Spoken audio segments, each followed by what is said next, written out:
Welcome to those tuning into the Assay TV, where we are rounding up day 2 of Mining in Indaba 2025. I am delighted to be joined by Marks Ntsoko, President and CEO of Prime Business Capital. Welcome.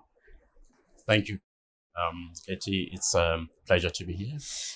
As the President and CEO of Prime Business Capital, my first question would be, what do you consider when evaluating potential investment opportunities?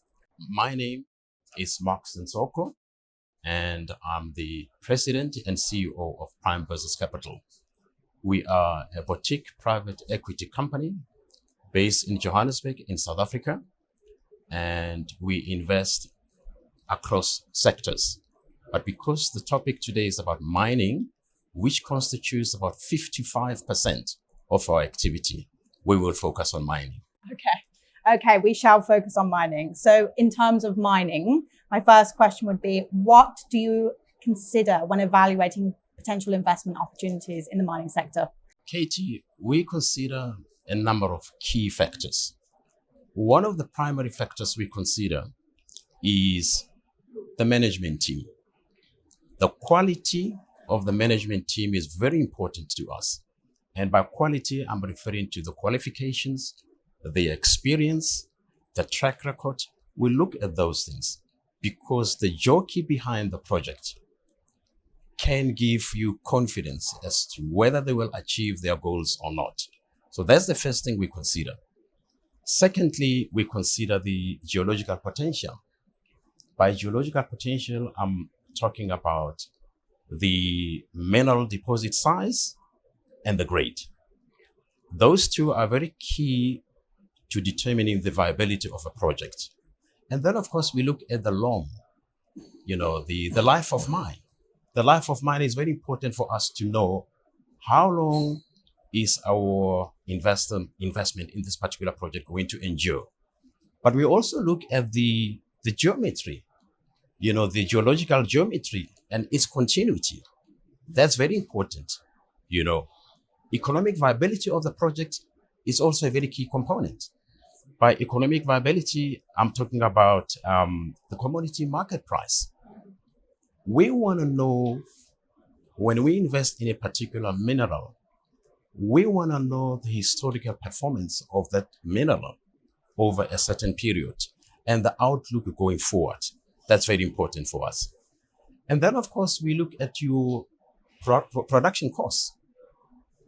What are your plans or what have you budgeted or forecasted for on your mining costs and your processing costs?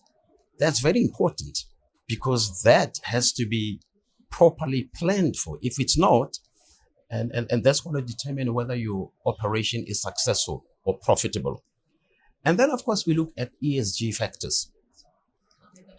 ESG is a very important component for investors across the board, particularly in mining. And when we talk in ESG, we're talking about the environmental impact that your operation will have on the environment. We're talking about social and community impact. We're talking about stakeholder consultation. What does your mining plan articulate all these items? Because these items have to be articulated in your mining plan. We have seen operations that have encountered problems with communities because there's never been proper planning to engage local communities when mining companies come into a particular area. So we look at that as well. So your mining plan is very important for us. The regulatory environment is very key. The regulatory environment, I'm referring specifically, Katie, to the mining licenses, permitting. We look at that. And we look at the land tenure. What is the regulation that articulates land tenure and the issuing of mining licenses? We have seen mining projects that have encountered problems where they would have started with an exploration license. But when it comes to a point where they have to convert the exploration license into an exploitation license, there are problems. We look at certain projects on the subcontinent, and we have seen that happening. So that is a very key component for us. Technical feasibility is very important for us. By that, we're referring to the mining method. Is this going to be an open pit mining operation, or is it going to be an underground mining operation? So that impacts on your costs as well and your production costs. We look at the infrastructure. What infrastructure do you have in the area where you will be mining? We look at access roads to the location. We look at access to power. Is there enough provision for power? Access to water, which is also, so all those three components are very important. And of course, we look at the geopolitical stability of the jurisdiction where we are going to be investing. There is no doubt to emphasize this point, that is very important. And if you look at certain countries where there is instability, we try to stay away from those countries. Even though we may have seen opportunities in those countries, but we avoid those jurisdictions. And then finally, we look at the financial modeling. By financial modeling, Katie, I'm talking about what is your capex? Is the project over budgeted? Is it undercapitalized, or is it overcapitalized? We look at the NPV and your IRR. Obviously, the higher the IRR for us, the more attractive the project is. And then, of course, we will look at the payback period. If we come in at a specific period or time, how long do we envisage to be there throughout our investment? So nominally, we would be looking at a period of about 3 to 5 years for an investment. So this is not a conclusive list. It's just some of the key factors that we look into when you do an investment. So Prime's obviously very thorough in its search for investment opportunities. Do you ever feel like it's like trying to find a needle in the haystack, trying to hit all of those boxes? Or do you ever, will you ever let anything not slide, but are you a bit more lenient on other factors than others? Oh yes, these are very key, and we have to tick all the boxes, because at the end of the day, we've got to ensure that our investors who have been promised returns over a long period, we have to make sure that we deliver on those returns. These are long-term investments, and we must make sure that we tick all the boxes. Well, you've obviously given me a very thorough list there, but can I focus on the commodity aspect? You mentioned minerals, the track history of the mineral. How do you choose a commodity? What do you focus on? Katie, we invest in a number of minerals across the board, but the minerals that are of interest to us at this stage are what they call critical minerals. And then we know that when we talk about critical minerals, there are various lists about critical minerals. Some include gold as a critical minerals, some include battery minerals, etc. But our focus is on critical metals as it refers to lithium, copper, nickel, and cobalt. These are the key minerals that we would like to invest into and look at those projects. But I would also like to add manganese as well. Well, critical metals, as I've already said, it's a broad list. And the reason why we mention this is because the demand for this is going to increase over a period of time. And these are key minerals because they are green and digital transition minerals that are used in digital transition technologies. So you can expect the increase in demand for these minerals, going forward. For instance, if you look at, if you take a wind farm as an example, a wind farm uses 9 times minerals than a natural gas plant. If you look at EVs, EVs use 6 times minerals more than the combustion engine, technology, which uses only 1 mineral. So the demand for these minerals, without a doubt, will increase with time. And also the impact that these minerals have on net zero effect. I mean, if you're talking about net zero emissions, these minerals are very crucial in ameliorating climate change. Look at what's happened in Spain last year in October.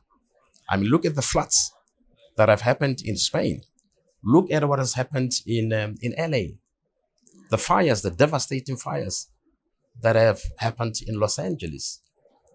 And you ask yourself, what impact can the world benefit from in using these minerals going forward? And that's what's going to happen. That's why our preference at this stage is on critical minerals, and I've listed those 4. Do you ever feel as green technologies are emerging, growing and changing, like batteries for EVs, the chemistries behind them, will you change your focus in certain commodities? So for instance, lithium, perhaps if the battery chemistry changes, would you switch your focus to a different commodity? Does it depend on the markets? Well, if we look at lithium as a mineral, I don't see lithium, a change in the use of lithium going forward.